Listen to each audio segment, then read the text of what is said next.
If you have a friend or family member with a mental illness, you'll want them to live an independent life as well as have a happy and safe home. Since the closure of psychiatric institutions, there have been few alternative living options for people with a mental illness, and many end up homeless.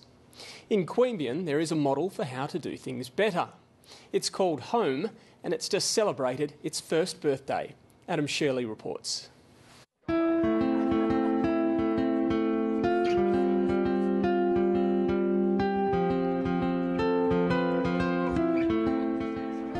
It's just, I'd be lost without it. I think I certainly need to be here. Home was the initiative of, or idea of, Father Peter Day. He mentioned it. I remember my daughter, myself and Peter were having a game of tennis, and one Saturday morning, early 2005, and he said, I've got this idea sort of thing, and he just started talking about it. And we had a first meeting in 2006, and a board sort of came about sort of from that meeting, from the people who came to that first meeting, and for nearly 4 years, probably to the day where we had when we had that first meeting, Home was open. Just over a year ago, the doors were officially opened at Home in Queanbeyan, a block of apartments providing long-term accommodation for people with a mental illness.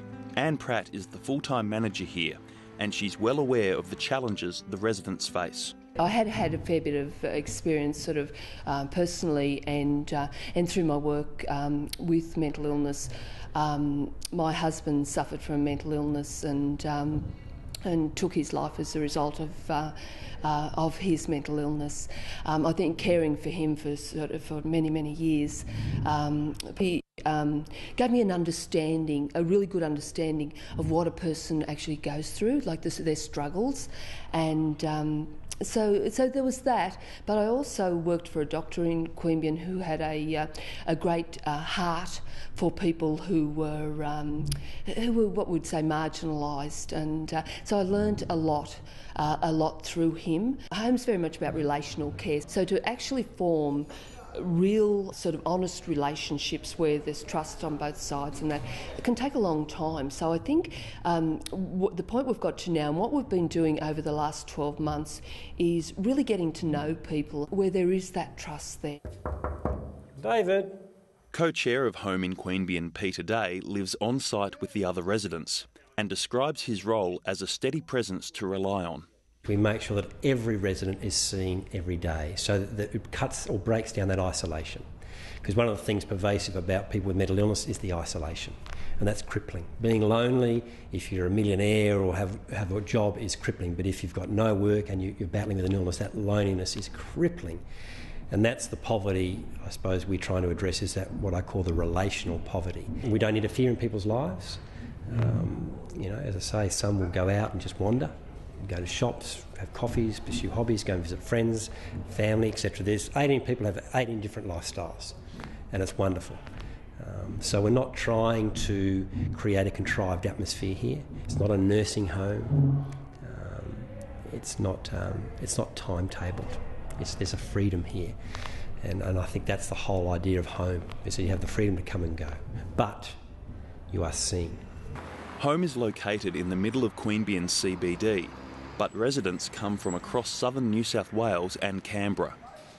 John VELMAAR lived in Bungendore by himself for 10 years prior to moving into Home.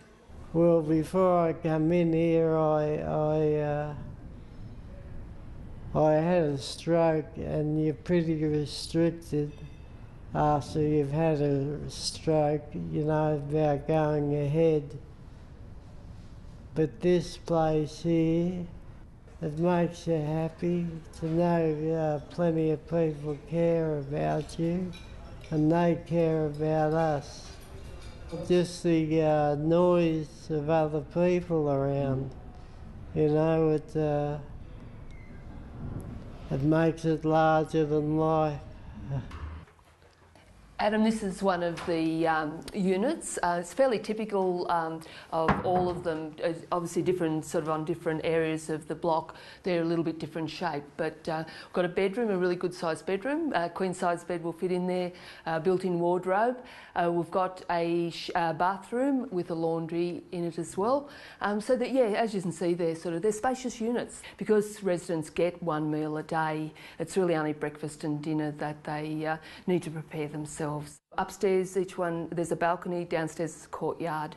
Some of them are a little bit bigger on the other side, just as I say, because where they're situated on the block of land. And this is the only one that's free at the moment. Is there a fair bit of demand and or a waiting list for one of these sorts of apartments? There is. What we're doing at the moment is the tenancy committee, which was set up to choose residents, is still meeting, and we do have a waiting list already, and but we'll keep that waiting list at about 6 people because because residents will be here for some very long term. It's not fair to sort of keep them on a waiting list. Murray Kelly is the youngest person currently living at home. He credits his mother with finding somewhere that's a good fit for him. She did a lot of work into when I was in hospital last year about finding a place for me, and she found this place. And did a lot of work to get me into it, which I was really grateful for. I was impressed with the how it was set up and just so new and flash. It was, really attractive, like in that way. Beauty. I've been to a lot of places where it's just been really derelict and, not nice to be in at all. I've never lived with much older people or anything like that. It's been really good to have that experience, to talk to and I can really get along with a lot of them too, and it's good. Homes managers haven't sought continuing government funding to run the complex after receiving public money to help build it. Businesses, foundations and individuals all pitch in to help provide the ongoing dollars needed. Look, Queanbeyan, and I'll put Canberra in this as well because we get a lot of support from Canberra as well. Look, without the support of the Queanbeyan and Canberra communities, home wouldn't be. It costs approximately $350,000 per year. Residents pay rent, they pay their own electricity and they pay for their own phone if they want the phone on. After rents, we need about probably another around $200,000 to be comfortable. We've got 3 residents now who go to TAFE. We have 2 others who are working. So, so it's about that sort of confidence building and people starting to believe in themselves again. You also have to be really careful in a place like home that you don't put your expectations on to the residents. I mean, it's a really easy thing to do, so that you have to pull yourself back from at times. It's their life, you encourage them, but you don't make choices for them. Just recently I've just been working in a construction job, so that was kept me busy. Went Tuesday till Thursday, and then Friday I do coffee, work for a coffee warehouse, so that keeps me busy during the days. But I'm having a bit of a change now. I've got into a drama audition, so I'm doing a drama course, so that'll replace the construction work. So these things keep me busy during the day, and I'm reading a bit into into mental illness and stuff as well. It's the first time since I've left home that I feel at home, so that's been a pleasant surprise. So this for me is my home. I love it here, I'm comfortable here, this is where I thrive. Come on up you come, there you go. David's, he's one of the most, there's a couple of people in the world I really admire, and he's one of them. His tenacity, his independence, his sense of self are a great gift. So he has taught me a lot about just getting on with life, not sucking your thumb and sitting in the corner and feeling sorry for yourself. He is an inspiration to me. I can say that there's been some people who haven't worked out, and we're very conscious of our limitations. I suppose one thing that I'm learning is that we've got to be big enough to stay small, because you can never, ever do enough. There are many people who could come here that we can't look after. And the danger is just thinking, God, we have to look after them, so you create lots and lots of places, and then all you become is an institution and a welfare wing, and it just churns out this stuff. Being small is really important. Doing it well is really important. And that's going to be a constant tension. Because there are people who come to us saying, when are you going to open your next home? And we're saying, you can't franchise this. It's got to come from the soil of the community too.